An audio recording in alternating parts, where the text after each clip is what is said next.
Hey, what's up everybody? This is Chicken Possible with Rewards Hunter, back with another Xbox Game Pass monthly quest guide.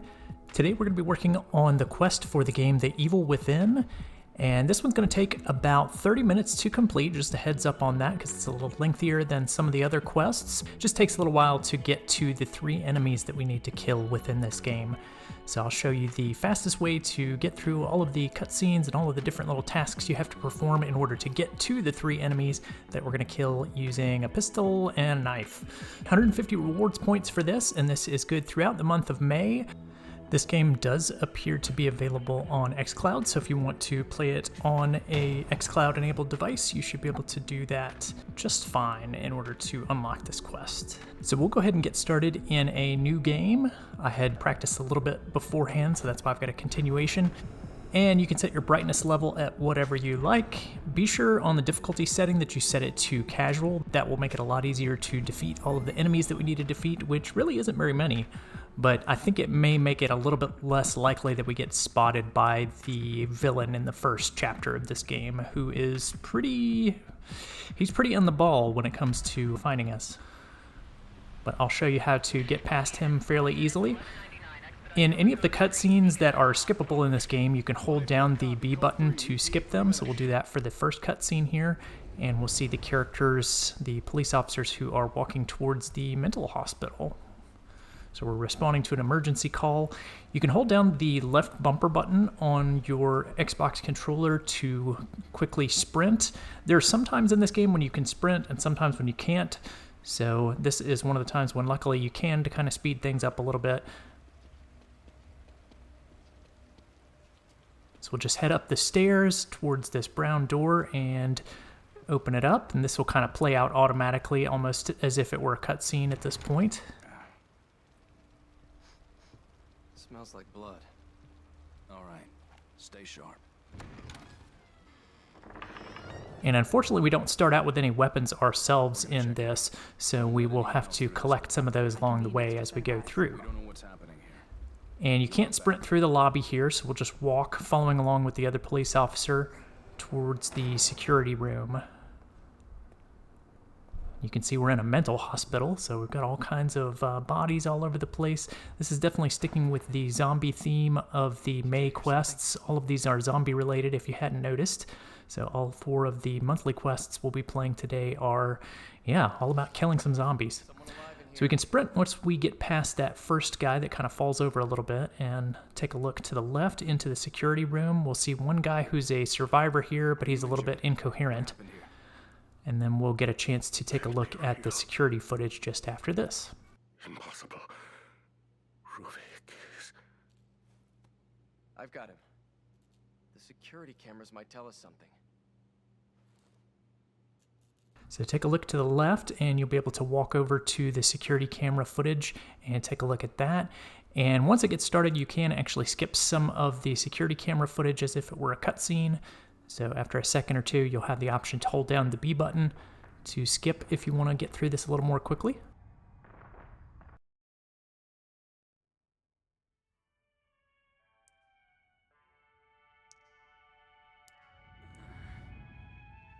So when you start back up, you will be basically hanging from the ceiling, and you can see you're not in a very good way. Our character Sebastian is injured and he's in a very bad area of the mental hospital. So if you get easily creeped out by games, now would probably be a good time to stop on this one because we've got some creepy and sort of jump scary stuff coming up, including this guy right here.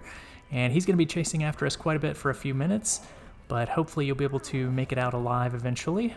I'll show you the best ways to do that. You can rotate your camera with the right stick here to see what he's up to. He's basically just hacking his way into one of the other people that are suspended here.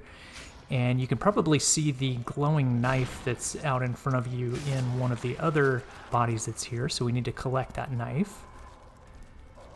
So after a moment, when he kind of starts to walk away from this area, we'll have the option to start swinging ourselves back and forth. And you're basically just going to use your left stick to do that. So you're going to pull back on the left stick and press forward on the left stick and just kind of think of, being in a swing on a swing set, just kind of move yourself back and forth and eventually be able to reach out and grab that knife and add it to your inventory. And my first thought when I did my first playthrough of this was to, you know, go and try and get rid of that guy. So I thought, okay, I've got the knife now. Let's go ahead and take care of him and he won't bother us anymore. That totally didn't work out. Please don't do that. We're going to take the sneaky approach, which will keep us alive.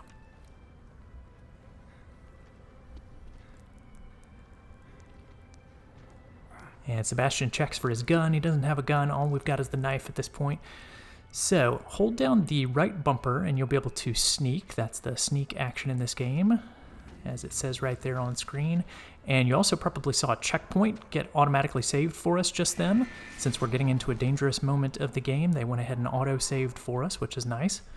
So keep holding down that right bumper, sneak into the super bloody room here, up to the table, stand up, and then you'll be able to grab some keys that are hanging with the A button. And then we're going to go right back into our sneak animation with the right bumper, turn around, and start heading back out the way you came from, and then towards the right.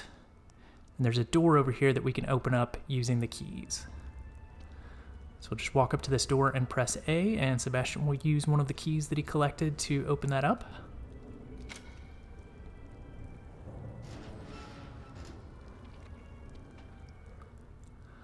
All right, at this point, we can walk up the stairs, and we're gonna hang a right here, and you can see we got another checkpoint there, so that's good. The autosave system in this game is pretty good. It tends to save it at good times, you know, just before you're about to get into trouble. As I am saying this, we're walking past a row of chainsaws over to the left, which belong to the creepy guy who's after us. And apparently we tripped some sort of automatic alarm. There's no way to avoid this. This is going to happen every time. And this is our first chase. So just keep running forward. The path is pretty obvious here.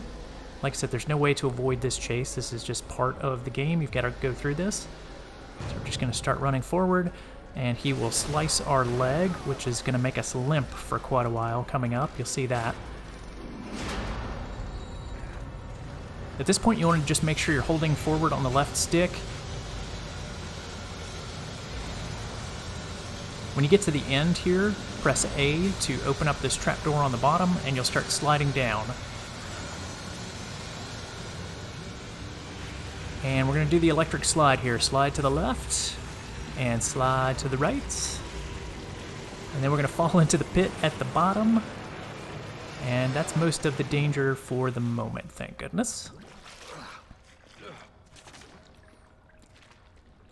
I can't imagine the cut that we just got on our leg and all of the filth that Sebastian is walking through right now. He's got to have some sort of terrible infection after this. Anyway, press A to climb up the ladder. And then we actually want to take a left. I took a right there to begin with, but take a left after you get off the ladder and head towards the open door.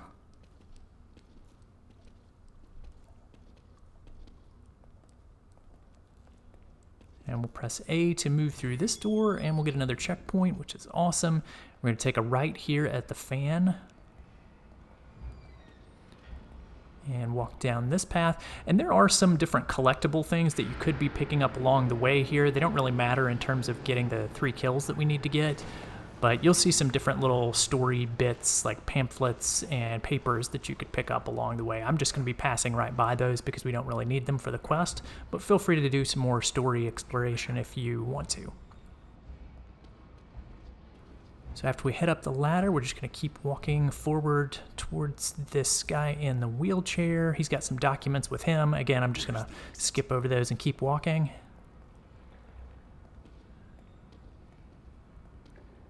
And then we'll take a right as we get past all of these gates. And then head up this ladder that's slightly to the left by pressing A.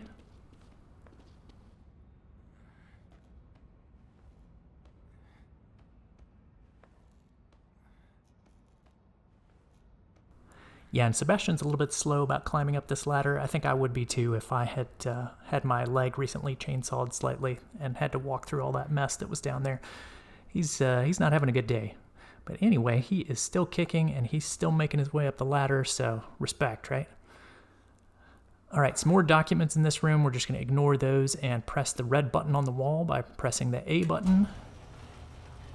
That'll open the door for us. We get another checkpoint because we're about to encounter this creepy guy again. I think his name's the Sadist.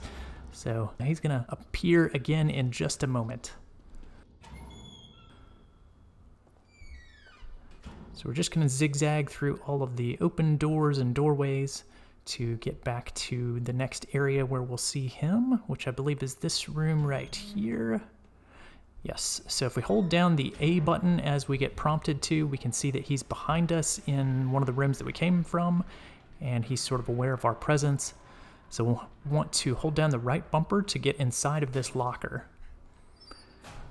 And he is going to come into this room, and he'll be looking around, so you just want to hang out in the locker for a minute till he's done. You can hear him walking along with his chainsaw, swinging it around, and he'll destroy some of the crates that are in this room in his anger and frustration of trying to find us, I guess. And the crate destruction that he does and tends to do will actually come in handy in just a couple minutes. He's going to clear a path for us, not in this room, but in a room that's coming up in a couple minutes. He's going to clear a path for us with his crate destruction.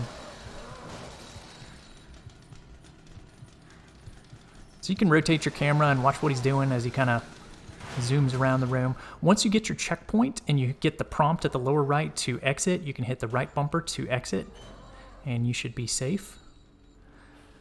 Now keep holding down the right bumper and you'll get an alert about the enemy alertness icon. So when it's half closed, he's looking for you, and when it's fully open, then he knows where you are. So come up sort of to the left of this door. Don't make yourself visible. Don't stand in the doorway, but just kind of stand to the left of this doorway, and you can see with the icon he's looking for us, but he doesn't know where we are yet. And when you're standing next to these doorways, he doesn't tend to actually come out into the hallway. You'll see him kind of look around inside of the room. He'll face this direction, but he never actually comes out. And then when he turns kind of fully around to the opposite direction, that's when you're safe to go past. So just stay outside of the room that he's in, keep holding down the right bumper, and wait for it to be clear. So watch him again when you get to this doorway. He's going to come close to the doorway, but he's not actually going to come out. So we're just waiting for him to do that sort of full turn where he shows us his back fully. There we go. So now we can walk past him. Still holding down the right bumper. And there are going to be some crates that are blocking this door that we need to go through. So what we want to do is there's a locker here. We're going to hit the right bumper to get inside of this locker. And we're going to wait for him to come out right in front of us. Now, I got really lucky here, and he came out pretty much straight away, and he cleared out the crates for me. So you can hear him clearing out the crates right now with his chainsaw. And then he's going to come walk right in front of me here. Now, it may take a little bit longer. You may have to wait a couple of minutes for him to do this, for him to get this close to you and to destroy those crates to make the path to the right clear. But once he's done that and he starts to walk away, then you can go ahead and hit the right bumper to exit, sneak, and go on into the next room to the right. And in this section, you'll want to move kind of quickly.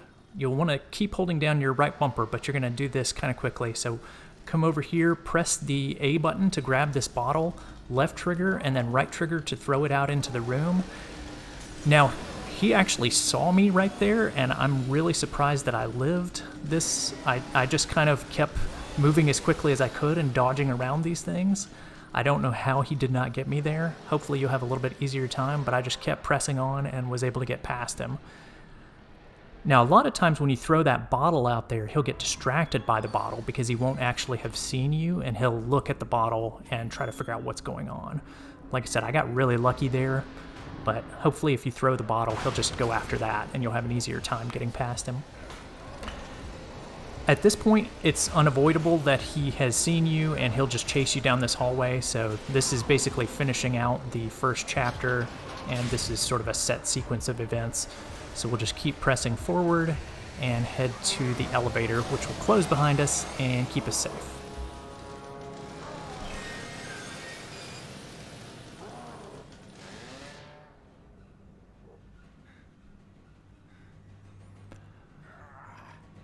So we're pretty much all good on chapter 1. That's all the difficult parts out of the way. At this point, there's basically like a 2 or 3 minute cutscene and musical interlude that just kind of introduces you to the game and shows some of the credits. So I'm going to skip ahead just a little bit here, and we'll pick back up in just a minute after the music is done. So here we are in this very last part of chapter 1, where we're just heading back to the main area of the hospital. So we've escaped the basement, and we've made it back up to the lobby. And there's some sort of earthquake that happens at this point, so we can start sprinting again and head back into the lobby. And you want to take a right here, and we'll head towards the main door where we came in earlier. And we can hold down B to skip the cutscene, and that will finish chapter 1 for us. So you can save at this point if you want to, just make a new save slot. This game does have autosave, so you don't necessarily have to make a new save slot, but that's possible there if you want to, and you'll select next chapter to go ahead and start on chapter 2. And chapter 2 is the one where we will have the option to take out the 3 zombies that we need to take out. So we're getting carried on the gurney. You can hold down B to skip that cutscene, and we'll wake up in our room at the mental hospital, and everything's kind of gone black and white for us. And there are a couple things on the table. You don't necessarily have to pick up this document here, but the medicine that's on the table there, you do want to pick that up using the A button, and then you can walk over towards the cell door. And you'll see the super creepy nurse out here in the hallway. She'll introduce herself to you and then show you how to save the game at the front desk if you want to do that. Are we awake? Is everyone else all right? The city. Whatever are you talking about? You are the only soul here. Right now. So we'll just take a right and follow her, and you can see that she just sort of creepily vanished, and who knows where she is. There she is. Okay, her movements are just really strange. You're always welcome here. I've been hospitalized. I'm afraid I cannot answer that. Please, sign in here. So you can hold down A to sign in on her little ledger, which is basically the game's mechanic for making a new save. So you don't have to do that if you don't want to. Like I said, this game has auto saves, so the manual saves are not really that necessary for this playthrough, but if you want to, you can. So we'll just head through this door to the right, and we need to head towards this chair where we're going to get a skill upgrade using the medicine that we grabbed just a minute ago. You are all right. Please, relax. Please, have a seat. So press A to sit down in the chair, and we'll get our skill upgrade. This menu takes just a minute for the upgrade to appear. So just kind of wait here for a minute for this animation to take place. And you can't immediately select the upgrade. Wait till it says unlock. Wait till that unlock appears in red, and then you'll be able to press A to do the upgrade. There now. You see? All better. Lady, am I going crazy? And we'll hold down B to skip this cutscene. And we'll start out in the main part of chapter 2. So we wake up in a burning car and crawl out.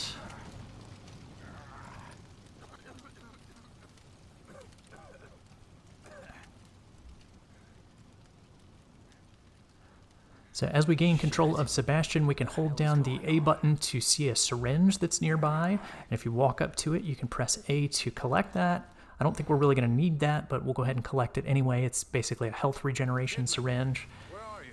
And if you do end up needing to use that, you can click the right stick at any point to select that. So follow the path with the little blood trails on it into the woods, and we'll come upon some birds that are feasting on some sort of carcass or something over to the left. Looks like a horse, maybe? I can't really tell. Anyway, hit the Y button and you'll find some more medicine inside of there. Don't really need that, but if you do need to do any punching of any crates or anything, just press Y. That's the button for that. Head towards the light in the woods, and that's the lantern that we need to collect. As you approach the lantern, you'll just be able to press A to grab that, and then we'll have another cutscene that we can skip. And we're about to get to our first real zombie, and our first weapon, our first gun. So you'll see a zombie up ahead in the tent, and you want to move forward, and as you get close to the tent, Sebastian will find a gun on the ground, and he'll automatically pick that up for you. And then we will have a little bit of a cutscene here where we just see the zombie, and you'll get the option to hold down the left trigger to aim. It's very much like aiming the bottle that we were doing earlier. You just hold down the left trigger to aim, and then the right trigger to shoot. And I actually shot him pretty much immediately. The first couple of times I did this, I had to struggle with him and then shoot him as he appeared on the opposite side of me. But in any case, after you've defeated him, that will be your first of 3 zombies that you need to kill. And you can run into the tent and smash some crates and pick up some items if you want to. Not absolutely required, but you can. Remember, just press Y to smash. You don't want to waste any bullets on that because we only have 6 bullets to start with. I've got 4 remaining. Hopefully you have about that many. So we'll head into the mine here and keep moving through into the next area. And when you come to this character, there's actually a little booby trap that's placed at this spot that we need to disarm. So we'll wait for this cutscene to end. We can't skip this one. And then we'll just need to press A to disarm the trap. How am I gonna get you to a hospital? Hospital! What the fuck? So look over at the trap and then press A. You'll have to hold it down to disarm it. And then it'll let you know that you've acquired some trap parts.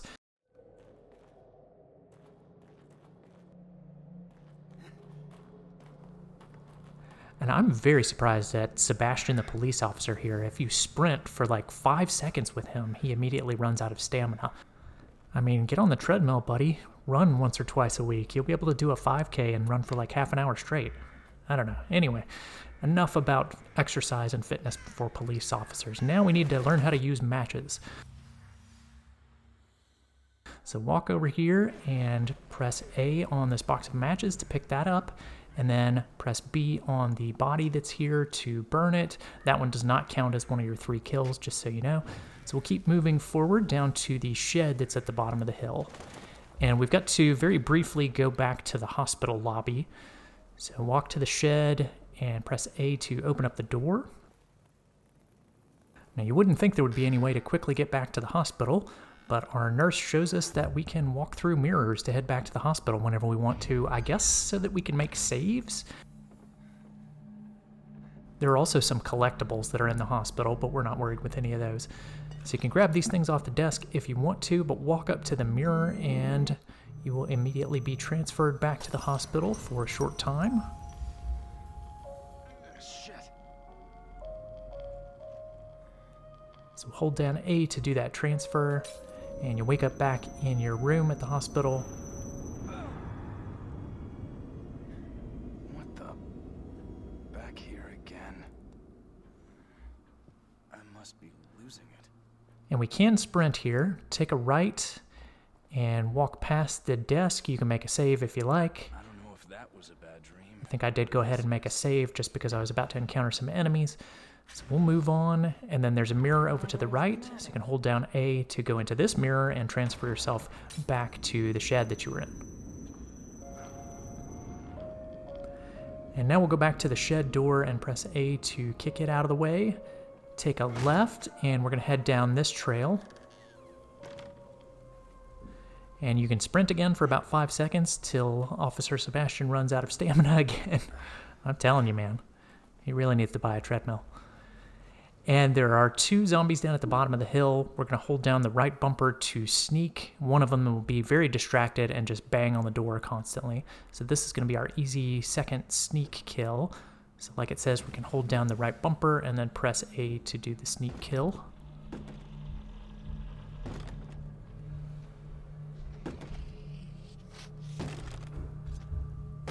So there we go, that's 2 out of 3, and we can press B to burn the body here as well.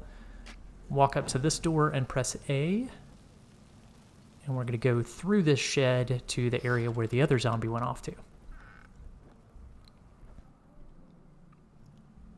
So we'll press A to climb through the window, and then take a left, keep heading down the path, and we'll find 2 zombies down at the end of this path. Oh, Sebastian. Man. That stamina's so low. And it looks like you could walk right through this gate, but you actually have to press A to open it up all of the way. And then we'll make our way over to where the 2 zombies are. And we'll get a little bit of another cutscene as we approach them.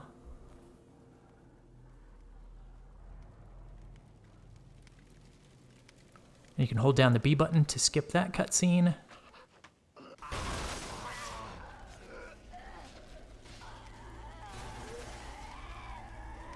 Now there are some bottles that are at the base of the haystacks that we're hiding behind, so you can grab one of those with A if you like, and throw it over to the left. So hold down your left trigger and then use the right trigger to throw it over there, and that'll get one of the zombies to head in that area by himself. You can go ahead and hold down the left trigger to aim with your gun. And sometimes this game will auto-lock onto an enemy, but it doesn't like to lock onto the head. It likes to lock onto the chest, like a lot of games do. So just take your time. The zombie's coming over kind of slowly. You'll probably need to take 2 headshots to get him, but once you do, then you will get your monthly quest completed. So we'll go ahead and hold down the Xbox button to turn that in, and that is going to do it for The Evil Within. We've got quest guides out for all the weekly quests already, and we're going to have more zombie quest guides coming out for all of the May monthly zombie quests. So stay tuned to the channel for the rest of those. Thanks for watching, everyone. If you found that video helpful, please be sure to click the subscribe button here on YouTube and hit that bell for notifications. You can also find some helpful links in the description of this video if you want to stay connected with us. Stay tuned for more Microsoft rewards and achievement guides, and I'll see you in the next one.